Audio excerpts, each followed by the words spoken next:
for being here. Thanks for having me, Chris. Good to see you. Well, as we record this interview, there is no debt deal as of now. When it comes to raising the debt ceiling, what will have to be in an agreement and what will have to be left out of any agreement in order to earn your vote in the Senate?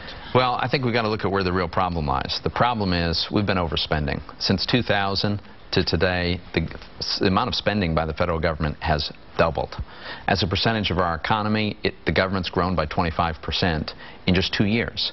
This is what's driving huge deficits. It's not that we're undertaxed. It's that we've got politicians spending too much money. So here's what I want to see. I want to see a balanced budget. Doesn't have to happen overnight. I understand that's very difficult, but I want to see us on a path to a balanced budget. I want to see real spending cuts and some big tax increase that's going to destroy job growth, which is already so weak and so unacceptable and really hurt our economy. That can't be in the deal as far as I'm concerned. Are there any tax increases, though, be they elimination of loopholes, marginal rate increases, any ones you'd be willing to accept in exchange for real and significant spending cuts, in the neighborhood of trillions of dollars? Here's the problem. For years, the government spending was at this level, about 20% of GDP. This administration took it up here, and now they're saying raise taxes so that we can set it here. I think we should go back to where we've been. And if we raise taxes, we're going to destroy jobs. We're going to make this economy even worse. I mean, the president inherited a bad situation in the economy, but he's made it worse.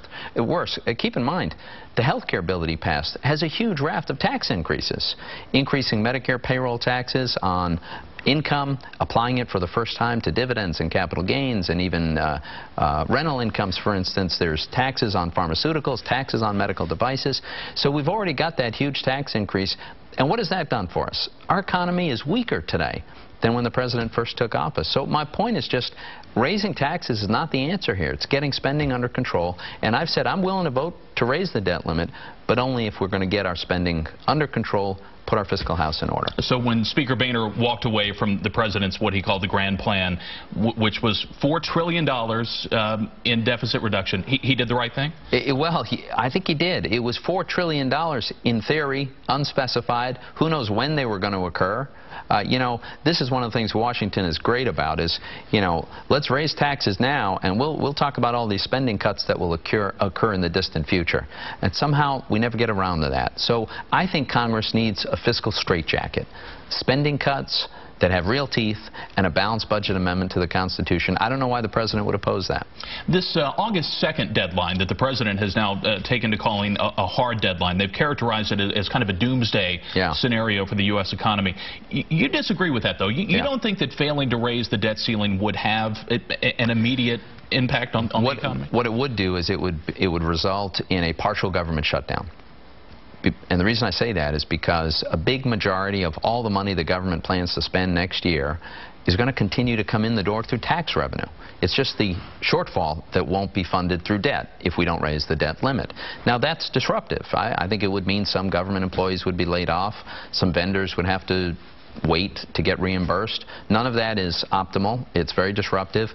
But it's not the same as a catastrophic default on our debt. And I think it's been very irresponsible of the administration to create the impression that they might be willing to default on our debt. That's playing with fire, and they shouldn't do that. In fact, you wrote in an op-ed that you called it a calculated political maneuver designed to intimidate Republicans into raising the debt limit with no meaningful spending cuts or process That's exactly right. Remember, this is the administration that told us from the beginning we ought to give them what they call a clean debt limit increase, by which they mean raise the debt limit, no conditions. Basically, throw them another credit card. And frankly, I think that's the most irresponsible thing we could do. It's just raise this debt limit without changing the way we do business, fixing the problem that got us here. $1.5 trillion deficits per year. That's totally unsustainable. You did acknowledge some government disruptions. Your critics point out, though, that among payments that might not be made are things like Social Security benefit payments, paychecks to members of the military. Are those things that you're willing to accept and sustain? It doesn't have to be. We have, as I said, about 70% of everything the government plans to spend money on is going to come in the door in the form of tax revenue. So what I've argued is that the administration should make clear, first and foremost, they're not going to default on the debt and throw the country into a financial crisis. They have the power to avoid that. They absolutely have the responsibility to avoid that. And then common sense priorities. Social Security benefits should get paid. The top priority should get covered. Now, mind you, this is not a permanent solution. I've said we ought to raise the debt limit at some point, but I won't do it. I won't vote for it anyway until we've put ourselves on a sustainable fiscal path, because we've seen what's happening in Europe with countries that refuse to wrestle with this problem. We're not quite where Greece is yet, but that's the direction we're heading in. And the sooner we tackle these problems, the sooner we'll have stronger economic growth and job creation. In fact, your own budget that you introduced in the Senate, which failed 55 to 42, though it got more votes than any other budget that's out there, would in fact raise the debt ceiling limit by $2.5 trillion, correct? And it would put us on a path to a balanced budget. Within 9 years, my budget comes into balance. Does it without a tax increase. In fact, it does it with the kind of tax reform that would generate stronger economic growth and more job creation, getting rid of some of the loopholes and some of the unfairness that's in this tax code. It's outrageous when a big, profitable American corporation pays no taxes. But it's not the company's fault, it's Congress's fault, because it's Congress that wrote the tax code. So I want to clean that up, have a fair, simple, honest system, lower marginal tax rates so that we have stronger economic growth, get spending under control, and I did. I laid it out in a budget that demonstrates how we can get there. You think your budget might find a second life in the Senate?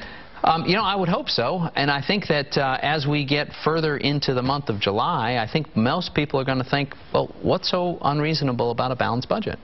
Especially since I'm not suggesting we have to get there overnight. How about we take a few years, get on a path that'll get us there? That's what my budget does, and that's what our legislation, Senator Mike Lee and I introduced a bill that says we will raise the debt limit by the full amount the President has asked for if he will embrace a path to a balanced budget. I think that's reasonable. You say that your budget balances in 10 years without touching Medicare, Social Security, Medicaid, and without raising taxes. To Medicaid. Oh, it does. It makes changes to Medicaid. In a nutshell how that works? It does not affect Social Security and does not affect Medicare. Actually, my budget calls for spending more money on Medicare over the next 10 years than the President. The President claims he's going to have this massive savings by cutting reimbursements to doctors by something like 30% or finding the equivalent. Ain't going to happen. We acknowledge that it's not going to happen.